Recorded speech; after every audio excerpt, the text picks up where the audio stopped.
جنت میں داخل ہونے والے وہ پانچواں جانور حضرت موسیٰ علیہ السلام کی گائے ہے۔ بنی اسرائیل میں امیل نامی ایک مالدار شخص تھا جو بہت ہی زیادہ امیر تھا، لیکن اس کا ایک بھی اولاد نہیں تھا، اس لیے اس نے اپنا بھتیجا کو ساتھ میں رکھا۔ اس گھر کا صرف اس کے بھتیجا ہی وارث تھا، لیکن وہ ایک لالچی انسان تھا۔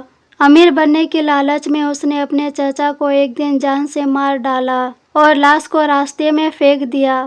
صبح جب لوگوں کو خبر ملی تو سارے لوگ قاتل کا سراغ ڈھونڈنے شروع کر دیا۔ قاتل بھی خود لوگوں کے ساتھ سراغ ڈھونڈنے لگے تاکہ کسی کو اس پر شک نہ ہو۔ جب لوگوں کو کوئی بھی سراغ نہ ملی تو وہ حضرت موسیٰ علیہ السلام کے پاس گئے اور کہا، اے اللہ کے نبی، آپ تو اللہ سے کلام یعنی باتیں کرتے ہو، تو آپ اللہ سے سوال کیجئے کہ قاتل کون ہے۔ چنانچہ آپ صلی اللہ علیہ وسلم نے اللہ سے دعا کی تو فرمایا، ایک ایسی گائے کا ذبح کرے جو نہ تو کبھی ہل چلائی ہو، نہ کبھی کھیتوں کو پانی دی ہو اور صحیح سلامت بے داغ ہو۔ چنانچہ لوگوں نے اس طرح کی گائے لایا اور اس کو ذبح کیا۔ حضرت موسیٰ علیہ السلام نے فرمایا، گائے کی ہڈی کو لے کر لاش پر رکھو۔